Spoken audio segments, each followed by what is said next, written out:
morning. Good morning. Welcome to Daily Dose on this absolutely beautiful Monday morning. Wow. Wow. It's nice. We are back out in our sunroom, kind of where we started this. We started it on Yeah. the table, but we did a bunch of our conversations last summer out here, and what do you know? It's been almost kind of a year. We're 10 months, so amazing. Hope you had a good weekend. We're talking today about this idea of habit forming and gravy, which doesn't feel like those could possibly be connected. But I'm going to read you a quick little section from this incredible book called Still Writing by Dani Shapiro. I checked this book out the last day the library was open last spring, read it, fell in love with it, and Dr. Mary ordered me a copy, so I have since read it about 3 more times and finished it just yesterday, and think that there's something really lovely about this little phrase or this little passage. So she's talking about getting in the habit of writing consistently. It's so easy to forget what matters. When I begin the day centered with equanimity, I find that I am quite unshakable. But if I start off in that slippery, discomfiting way, I'm easily thrown off course. And once off course, there I stay. And so I know that my job is to cultivate a mind that catches itself. A mind that watches its own desire to scamper off into the bramble, but instead guides itself gently back to what needs to be done. This kind of equanimity may not be my nature, but I can at least attempt to make it my habit. And then she talks about this man whose memoir she had read named Donald Hall. His book is called Life Work. I've not read it. But he says that he writes until about 10 a.m. and then he's tired because he's been up for 5.5 hours. And over the last 4 hours, I've done my day's work. It's 10 a.m. and the rest of the day is gravy. And she says at the end, Hall writes, if work is no antidote to death, nor a denial of it, death is a powerful stimulus to work. Get done what you can.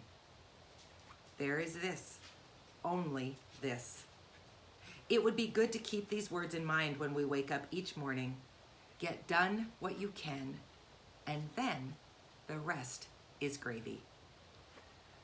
Dr. Mary, what would you like to say about any of that? It's so beautiful. She's such a beautiful writer. When you read this to me, when did you read this? Yesterday. Yesterday. God, it was only yesterday. That's why they're called the languid days of summer, Dr. Mary, because they stretch on and on and on. But it wasn't a good way. It stretched in a good way. Yes, It yes. was a lovely day. We had a lovely weekend. Anyway, I digress. To me, especially what resonated with me was the rest is gravy, because I used to, when I was drinking, I was trying to do my job still, and I somehow mostly succeeded in doing that, but at a cost of working and drinking to keep myself level till about 2 a.m. If I slept, it was for 3 hours, and then work before I went to work. And I was always in a, have to get this done, I forgot to do this, because I was trying to work at not even admitting to myself that there was something wrong with me. That consumes a hell of a lot of time. Now, since I've been sober, I just work. This needs to be done, and it was something that I used to drive Dana crazy even before I actually fell into alcoholism. I'd always say, yeah, I'll do that in a bit. I hate that phrase. Oh, I have to answer some emails. Why didn't you answer it when you first got it? Which I never had an answer to, because it's a brilliant question. So now I do. You have a brilliant wife. I do. I answer my emails. In fact, I can get to a point at about 5:30 where I can say, all right, I've done this. That doesn't need to be done tomorrow. I'm off to enjoy my evening, and that's the rest of it is gravy. Yes. And it took me getting sober to understand that if you want to have a life as well as a decent job that you actually like doing, do your job in the hours you're supposed to do your job. You know, don't procrastinate, don't sit around complaining, just do it and then go home and enjoy your life. Well, also in your case, it was a case of you would because you could never really finish anything because you'd be in the middle of something and then pass out and then get up, get a drink, be in the middle of it and pass out. And so there was this weird,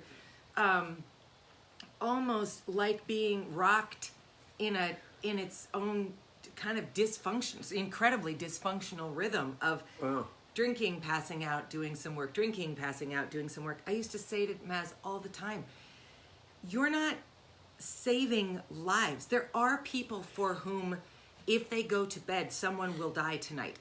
You know, a heart surgeon who goes to bed may lose a patient in the night.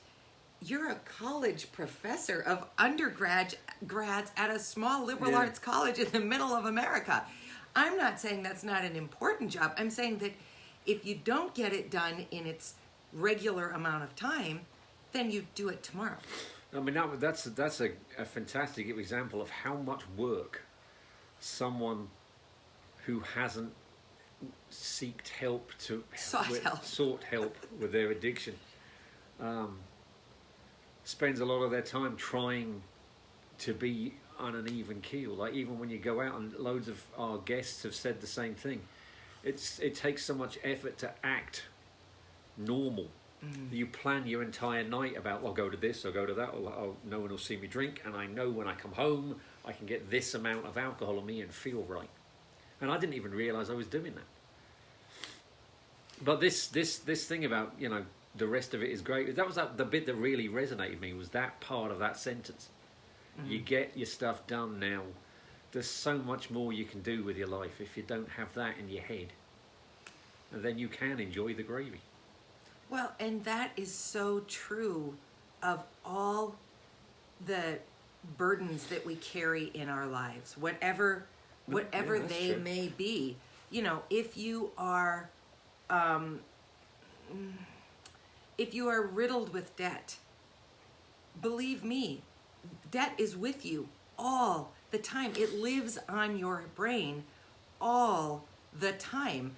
And it seems like what you would do is say, all right, I'm going to manage this, when in actuality, we know that what people do is they tend to get more into debt because it feels so out of control.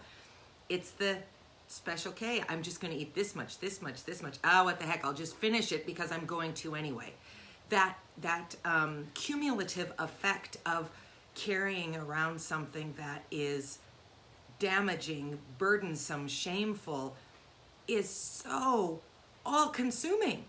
There is no escaping it, and so it just pushes you further and further and further into it, despite your desire or even understanding that you want to get further and further and further away from it. So it's just a really remarkable thing. And I go back to what Nancy Taylor said last week. Certainly Nancy and I, because I have kind of referenced this too, Nancy and I, neither one of us are saying, boy, you're lucky to be an addict. But what we are saying is, if you have a problem with an addictive substance like alcohol, drugs, gambling, those kinds of things, there's kind of only really one answer. Don't do it. Now, I know that there are people who do, and we've talked to people who do, so I'm making a kind of a broad statement, but mostly it's best to just avoid the substance. That's a stock answer that actually makes sense. Put it that way. Yes, it's much harder to avoid sugar or having to make purchases online or social media or all the kind of ephemeral things that we become dependent on to a point of addiction. It's much harder to stay away from those because there's not really a system of all or nothing. So, you know, in that sense, lucky is not the right word, but you're fortunate to be in a position where you can just simply, your answer is, no, I don't drink. Boom. Yeah. Not, oh, I'm trying to drink less. That's much, much, much trickier and slipperier. What I loved about this section, I like that gravy piece too, even though, again, because I was not breastfed, I also don't like gravy. Yeah, Terribly disappointing.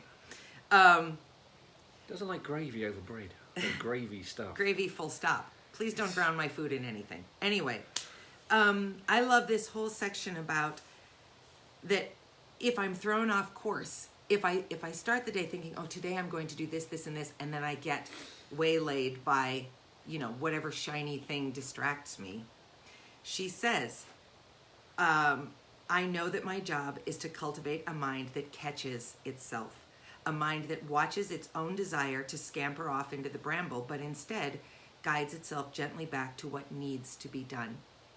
That is true for, again, I think almost all of us. It's a very rare person who can really be singularly focused on their work and then move on to the gravy of the day.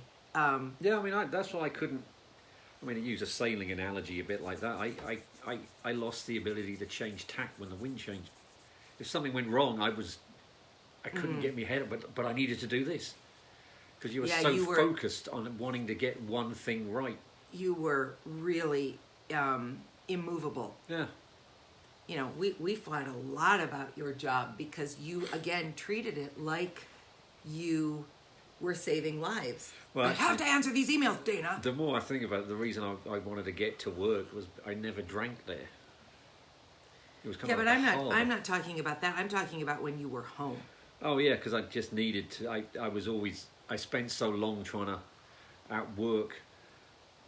I spent so long trying to feel normal. It consumed everything I needed to get done. So then I never got anything done. Well, also, and you certainly can refute this, but you graded in the basement, and so that's where you also drank. Yeah. So if you were grading, then I was likely to leave you alone, which gave you free rein to drink. Yeah, maybe. I don't know. I've never thought about that either. At any rate, catch your brain where you can, form the habits that make sense. Yeah, and enjoy the rest of it. And enjoy the rest of your day because the work has been done, which is really all we're called to do, is to do our work and then be in leisure as we can be. It does come back to that phrase I heard a while ago. I think it was something on the lines of always remember the little things in life because when you get older you'll realise they're the big things. Because someday they'll be the big things. It's true. Yeah. Well, you've got to find time to enjoy what's around you, basically. Yeah. Particularly this time of year. It's not something that addicts forget. It's what we all forget, as Dana said. Yep. You just have a better answer for why you forgot than the rest of us do. All right. Happy Monday. I will post the picture of tomorrow's drink. Yes. It should be very exciting. We will be making it along with you. So we will try it together in the morning, but I will post that picture in just a few minutes, and then you can gather the ingredients too. Fantastic. We'll see you tomorrow. See you tomorrow. Bye. Bye.